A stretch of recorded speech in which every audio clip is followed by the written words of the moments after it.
I'm Stila Webb. And I'm Shuvom. I'm going to write my first fiction novel this year. And I'm going to film it. And we're going to release one video each week. And if you keep up with Stila's word count, by the end of 2017, you'll have... How is that funny? What's funny about that? How do you do as a greeting? Why is that funny?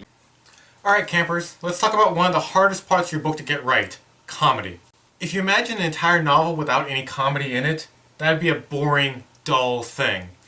Comedy is a way to increase the charm of your book, provide moments, of just a little breathing space and fun, no matter how serious your book is. So today, we're going to talk about why to do comedy, we're going to talk about how to do comedy. We're going to talk about when to do comedy. No. We're going to talk about what to make comedic. Stop. We're going to talk about who's going to be comedic. Quit it. So you want to put comedy in your book to increase the charm of your book. Anytime a book is described as charming or lighthearted or fun, it's those little drops of comedy that make it go, even if it's a serious book. The main rule to remember about comedy is that it's a breaking of expectations. Ow! Here's an example. If you have a joke that starts off with, "My friend David just lost his ID. Now he's just Dav." That is good. Right? Why does that work? Because you expect his ID to be one thing, instead of it's literally the I and the D. We learned about this at a Dragon Con, actually, with the panel of MST3K. The main thing to remember is a comedy is a break of an expectation. You set some sort of plan forward, and the laughter comes from deviating from the plan in an unexpected way. Which is where the rule of threes comes from.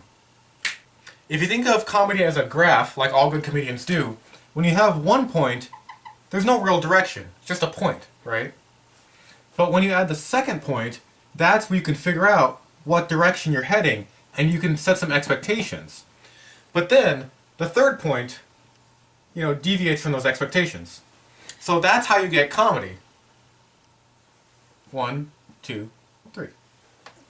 My joke would have been perfect for that. It's perfect. This is ridiculous. So how are This is ridiculous. So how are you using comedy in Catcalled, Stila? I hate you so much right now. People at home, fill in your notebooks why this is funny. So how are you using Catcalled? Are you using the 1, 2, 3 method? Not really. I don't...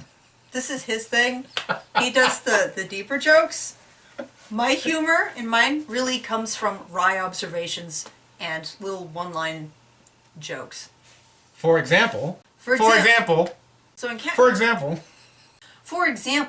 in Catcalled, I do have a scene where they're trying to come to grips with the world that they've just realized exists, and one of them goes, "Well, there's no such thing as magic," and the other twin goes, "We turn into cats. There's magic." So it's kind of just a wry observation about their world, less so than the more set-up jokes that Shuvom likes to do in his books. Mine are just observational. Ow. So we call those type of jokes wry smiles. Just little things that, they're not like laugh ha-ha jokes, but you can put in there, just makes the reader smile a little bit as they're going through. A little lightheartedness. Very easy to do in first person. Yes. Good input. Good input. That kind of humor is really easy to do in first person, and you see it a lot.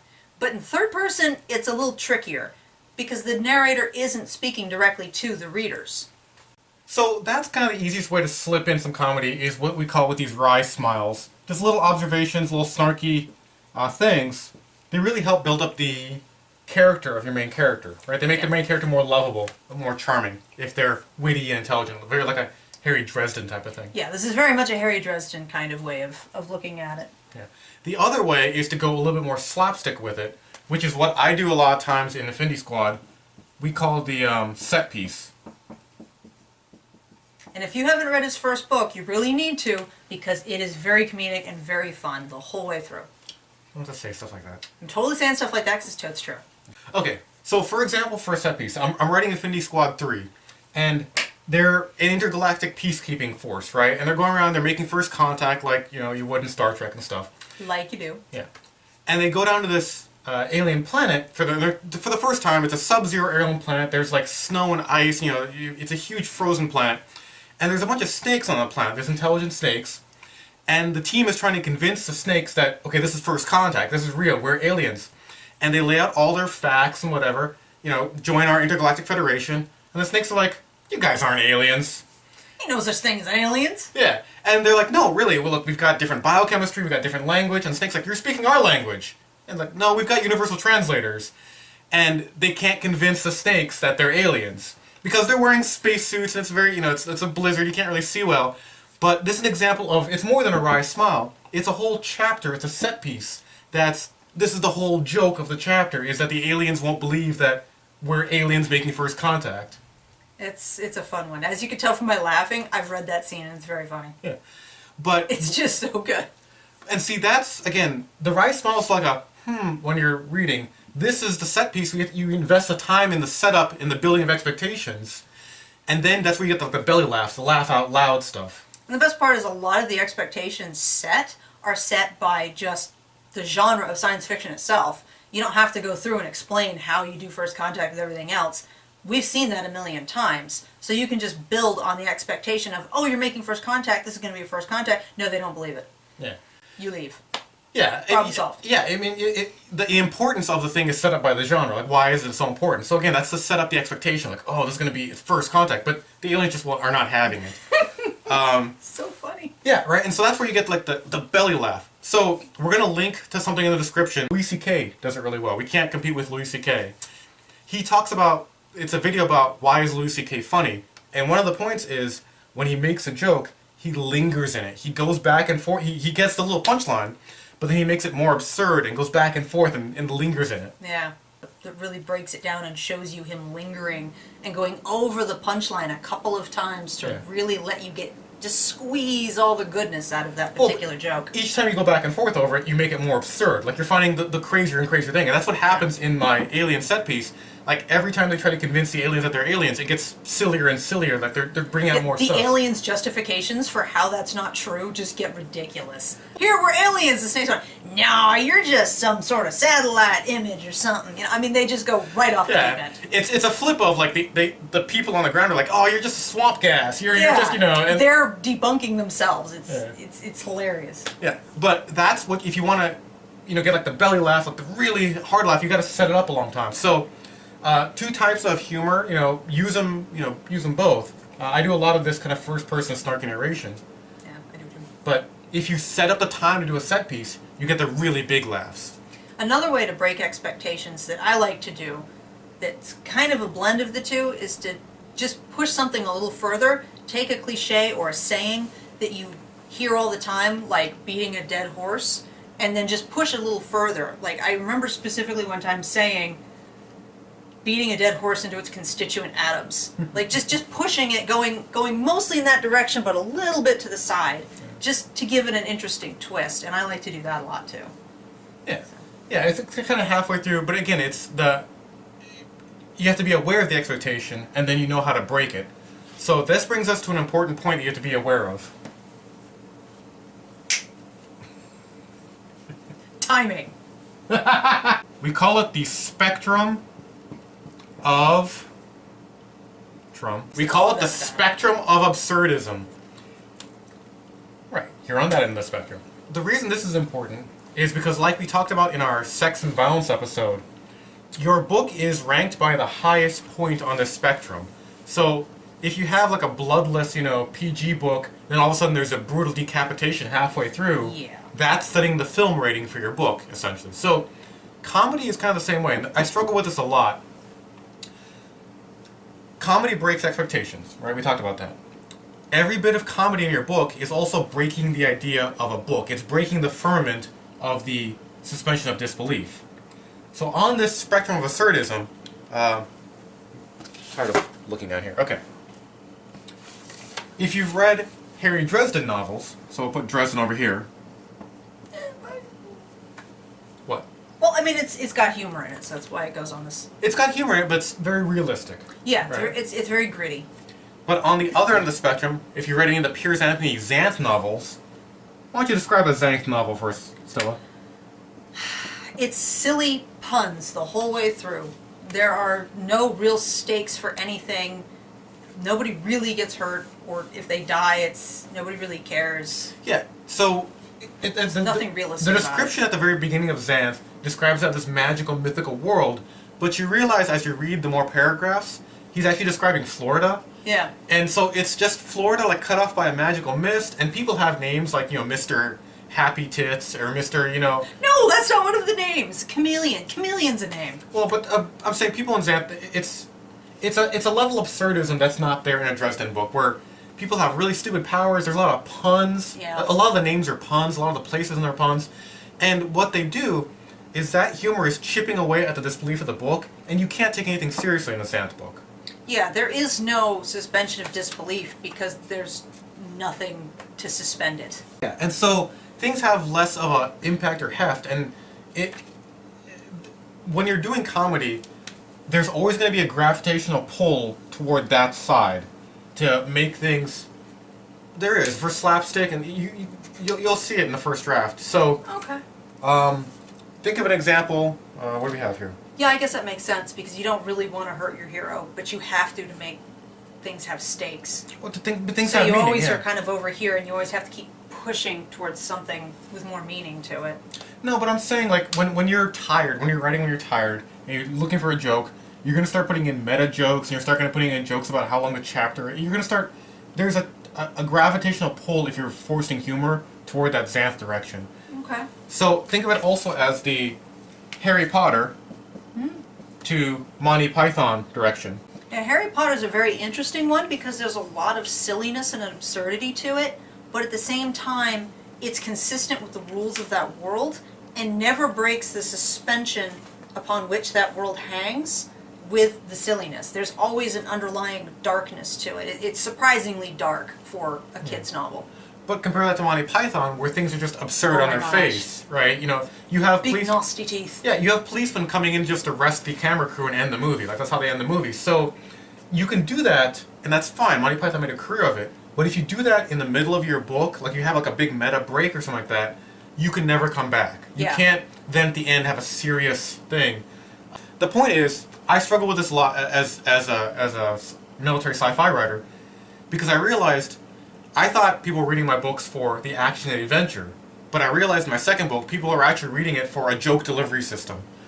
They wanted the humor in it, and the tension is always to pull more absurd jokes to try and top yourself. And now you have Deadpool, you have meta humor, you have people breaking the fourth wall all the time, and once you Deadpool, you can't come back. Yeah, that is very true. So, again, I try to be over here for Infinity Squad. I try to keep things real, and not meta humor and not I think absurd. the first one did that. So wry smiles and wry observations are always over here. Yep. Very. Because anytime you have something really, really dark, the way to offset that is dark humor. And that allows you to stay in the reality of it because people really do, the worse their circumstances are, the darker their humor gets. And anytime you're in the silly humor, then you're in a very happy, fluffy, no consequences world. Yeah, nothing matters. Right. So I don't know if that makes sense, but if you do a lot of humor, you'll maybe have a better way to do this. So let us know. You can look at it in movies, the way Princess movies... Bride. Princess Bride, yeah, that's... Yeah, that's what. So yeah, Princess Bride is also over here. Yeah, that's another really good example that really shows there are no real stakes in Princess Bride. Somebody dies in Princess Bride. The hero dies. He's immediately brought back. Well, In a humorous way. Well, again, you're talking about the movie, Yes. but the book itself, The Princess Bride, the book itself breaks the fourth wall so so many much, times, yeah. and so you can't take it seriously by the middle or the end. It's a weird type of parable or metaphor. It's not a book anymore. Right. It gets into kid cartoon land. Yeah. Which is fine. There's nothing wrong with that. That's fun sometimes. Yeah, but then you can't. In the movie, they did it right. They didn't break it as much. So in that final scene where Wesley's lying on the bed and he challenges the guy to the pain, it's serious. So, but in the book, they broke it a lot more. Yeah. It's serious-ish. All right. So just watch out for the spectrum of absurdism. Try and kind of rate yourself between. Decide where you want to be, and then keep that in mind as you go through. Yeah. So that's one warning, but here's another tip. One of the fundamental premises of comedy is the setup and payoff. Big on setups and payoffs. Yeah. So again, watch the movie Hot Fuzz if you want to see that done very well. But the idea is you set up the expectation and early on, and then later on, not right away, but later on, you have the payoff. Yeah, Hot Fuzz is pretty much one of the finest examples of this, because they set things up and it pays off and pays off and set up and pay off and that whole movie is just a train of setup and payoff. We'll link to the Hot Fuss script in description. If you look at the script, every line is pretty much a setup or a payoff of a joke. Every single line, even while they move the plot along. So that's the theory of it. So the guy in Family Guy does this all the time. You know, the dad Seth in Family MacFarlane? Guy? No, that's the guy who makes it. Not, Yeah. No, the dad in that. It's been like 15 years since I've watched Family Guy. He's got the glasses. Brian? Lois is his wife. No, that's the dog. Okay, I don't know. He's got the all right, never mind. Okay. I don't know. It's just forget it. Go on. Your point. All right. One of the setups and payoffs I'm doing in Infinity Squad 3 is, this is near the very end, but one of the young soldiers. Spoilers. Yeah, I guess spoilers for Infinity Squad. Spoilers for a joke in Infinity Squad 3. I haven't even read this, so I have no idea where this is going. So they're recruiting the team, and they got some, old veterans, and they got some young guys. And one of the young guys, he's really nervous. And they try to see how well he does under pressure, and they kind of throw something, like a water bottle at his head or something. And he catches it out of the air. And he's like, oh, I've got really fast... He's all nervous. He's like, I've got really fast hands. And the main... Sorry. It's not the joke. What are you laughing at? I'm sorry. So this is the absurdist level? What are you laughing at? No. He's got fast hands. No, he doesn't. Okay. What are you laughing at? Why are we doing this? We're burning film. This is not even the joke. But he's got fast hands. No, that's not the joke. Why are you doing this? Alright, I'm putting the duct tape. Girls are gonna love him. Where's the He's got fast hands. Where's the duct tape? Where's the duct tape? Ah, no. Okay, No. Come here. No. All right. I'm sorry. I'll stop. No, you won't. I'm good. Why do we even try and do an episode on comedy? Alright. Okay. No, I'm good. I'm good. I'm good. He's got fast hands.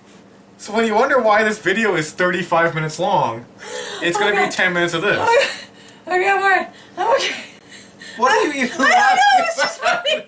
What are you even laughing about? Yeah, it's just funny. Okay. Stop. Okay, you need to stop in order for me to stop. No. Okay, I'm good. I got locked down.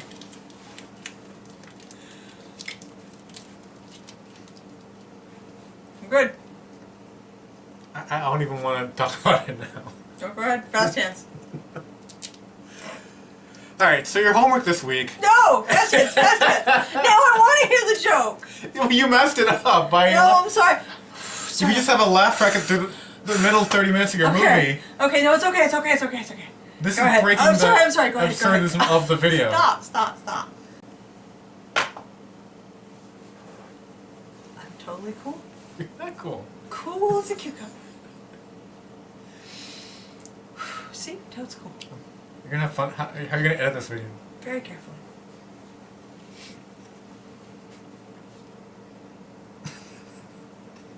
Cool as a cucumber.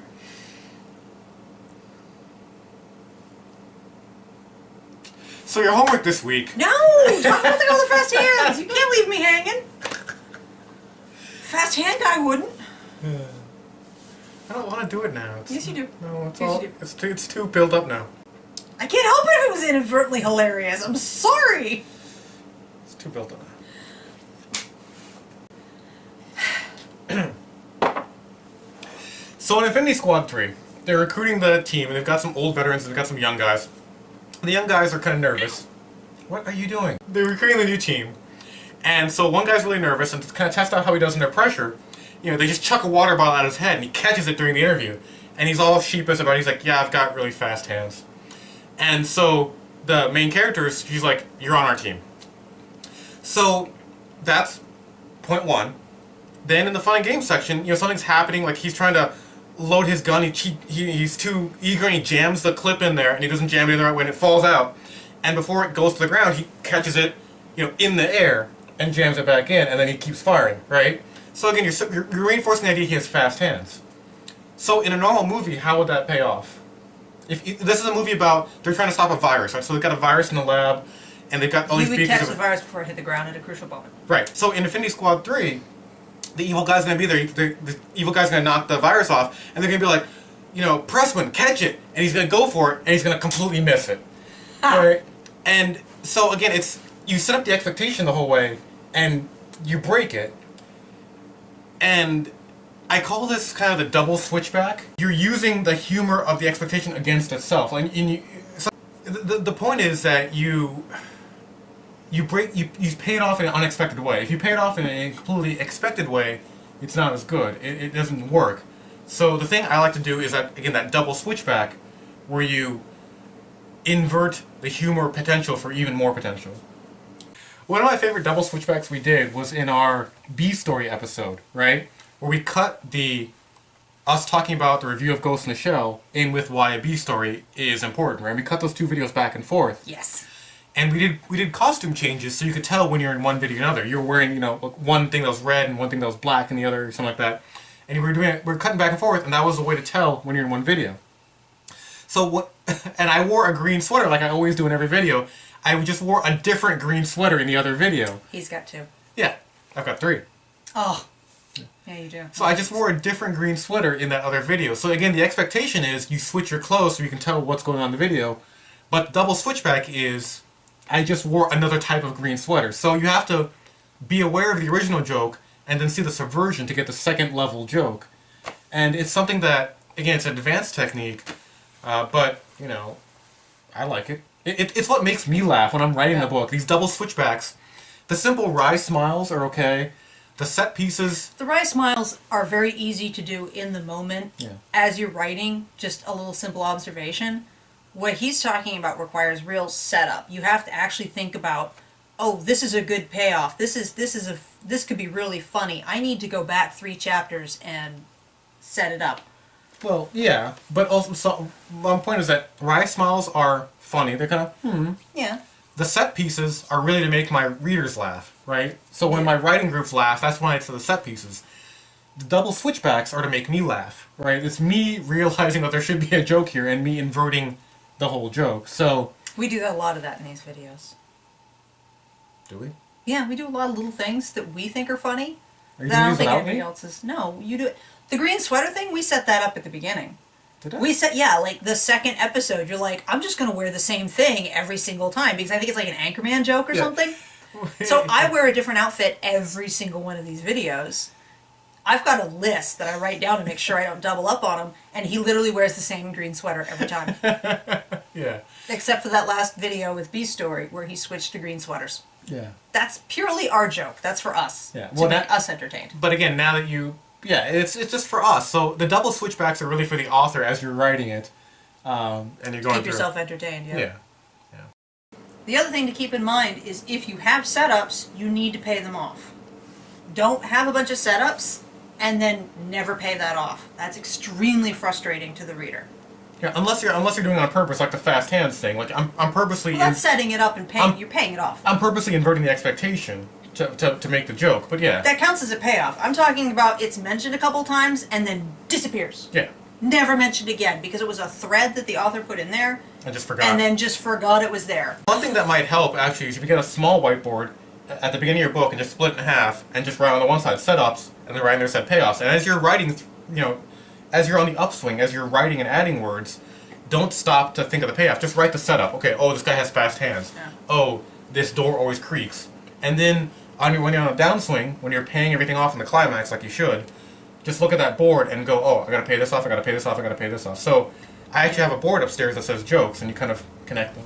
But again, just like we talked about last video, we're trying to get you to write on purpose. Do things on purpose, not by accident. So this is an example of setup and payoff. A great use for your alpha and beta readers is to have them go through and you have to test if your jokes have come off because they don't always pay off the way you think they're going to. Some people don't find them funny, maybe the timing's a little bit off, maybe the wording's off. So when they go through, you want them to go ahead and mark anything that they find funny. That way you can go back through and find the jokes that didn't work and you can play with them to try to get them to work. Or specifically ask them, hey, I put this joke in, it wasn't funny, why wasn't this funny? And they're very useful for that. He did that to us all the time with Infinity Squad 1, is he would make us read it in writer's group with him there, and every time we giggled or smirked, he would make us stop and tell him what we thought was funny. Why are you laughing? What are you laughing at? Yeah. Because of all the things you write, humor is probably where the author has the least visibility on what's working and what's not working. I can tell when an action scene is working. I can tell maybe when a love scene or a kind of romantic scene is working. But it's very hard to tell when a joke works, when a joke lands. So one of the best uses for alpha and beta readers is to mark every place they laughed so you can tell where the missing jokes are. No. Because they're so subjective, and timing is such a good joke is like a souffle. It doesn't come out. You can't in it. It won't come out if it's underdone, and it won't come out if it's overdone. So it has to be just right. It's a very delicate thing that has to be done just right to come out right. So, campers, your homework this week. Peter Griffin. What? Peter Griffin. Family Guy. So, campers, your homework payoff. So your homework this week is to find one book that you found funny. Yep. And dissect the joke. Just like the green sweater thing, it's not going to be funny after you talk about it and figure out why it works, but you have to know why it works to do it.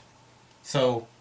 yeah. It would be find what you think is funny and then learn how to do that in your own. Like, start studying it. yeah, some suggestions are Piers Anthony and Zan. Princess Bride the book is pretty funny. Dresden Files is good. Yeah. There's a lot of humor in that. Catch-22 for a little bit more satire. You know, maybe South Park. His first book. Oh, stop it. Infinity Squad. Stop it. Shuvom Ghosh. Stop it. Free on Amazon. Stop it. Stop it. If you want any advice on your humor, if you want to see if it hits, send it to hey@getwriting.wang and we'll read it over. We'll tell you when we laughed. And until then, .wang. Get writing.